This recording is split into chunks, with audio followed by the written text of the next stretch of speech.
এই মুহূর্তে দেখতে পাচ্ছেন আমি উদয়পুর রাস্তার মাথার কাছাকাছি চলে আসছি বরানগঞ্জ থেকে। তো সামনের এটাই হলো উদয়পুর রাস্তার মাথার বাজার, যেটা হচ্ছে রাস্তার মাথা বললেই সবাই চিনে। তো বলতে বলতে আমি উদয়পুর রাস্তার মাথার মাঝখানে চলে আসছি। এখন আপনারা দেখেন যে এই সোজা রাস্তা দিয়ে যদি আমি একদম সোজা যাই তাহলে আমি চলে যাব হাকিমুদ্দিন, এবং আমি যদি ডান দিকে যাই আমি চলে যাব চরপেশন। তো আমরা এখন হাকিমুদ্দিন যাব, যেহেতু আমরা একদম সোজা অটোগুলো যেদিকে দাঁড়ানো সেই দিকে যাচ্ছি। তো এখানে একটু জ্যাম ছিল, আমরা একটু রিল্যাক্স আর কি জায়গাটুকু পার হয়েছি। কাকা দক্ষতার সাথে হচ্ছে এখানে অটো পরিচালনা করেছে। তো এখন এই মুহূর্তে মোটামুটি জ্যাম হচ্ছে ছুটে গেছে।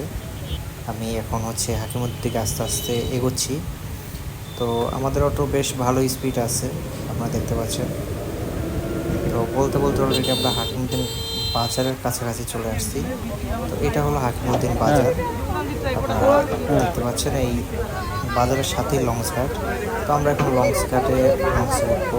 তো জোয়ারের পানির জন্য আমরা সরাসরি উঠতে পারছি না, তো আমরা এখন নৌকার সাহায্যে হচ্ছে আমরা পল্টনে উঠতেছি। তো আপনারা দেখতে পাচ্ছেন পল্টনে আমরা পরিমাণ ঝড় হয়েছে। তো এখন আজকে একটি মাত্র লঞ্চ, তো আজকে ঢাকার উদ্দেশ্যে ছেড়ে যাচ্ছে। যেহেতু ওয়েদার খারাপ, লঞ্চ আর বেতুয়া ঘাটের দিকে যায়নি, হাকিমুদ্দিন ঘাট থেকে হচ্ছে ঢাকার উদ্দেশ্যে যাচ্ছে। তো আমার কেবিন আগে বুকিং করা ছিল, বেশি বুকিং দিয়ে রেখেছিলাম। তো এখন উঠতেছি কেবিনে। তো বেশ চমৎকার একটি ওয়েদারে লঞ্চ সকলেরই আসলে খুব ভালো লাগে। তো লঞ্চে সবগুলো লাইট এখনও জ্বালায়নি, যেহেতু একটি মাত্র লঞ্চ, চাপ নেই আহামরি। তো এটা হচ্ছে তৃতীয়তলা রিভার করিডোর ছিল। আর লঞ্চ ভ্রমণ করবো আর চানাচুর মাখা খাবো না তা তো হয় না। হালকা চানাচুর খেয়ে ঠিক যখনই আমার চানাচুর খাওয়া শেষ হলো, লঞ্চটি হাকিমুদ্দিন ঘাট থেকে ব্যাক গিয়ার দিল। এর পরবর্তীতে লঞ্চটি দৌলতখাবুমুখে যাত্রা শুরু করলো।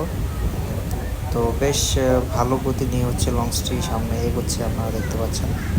তো যেহেতু একটি মাত্র লঞ্চ, আহামরি চাপ নেই, আর লঞ্চও হচ্ছে স্রোতের অনুকূলে আছে, তার জন্য লঞ্চেরও আহামরি স্পিড দেওয়া লাগতেছিল না, বেশ ভালোই লাগতেছিল। তো লঞ্চে আমার কিছু বেশ ভাই ব্রাদারের সাথে পরিচয় হয়ে ভালো লাগলো।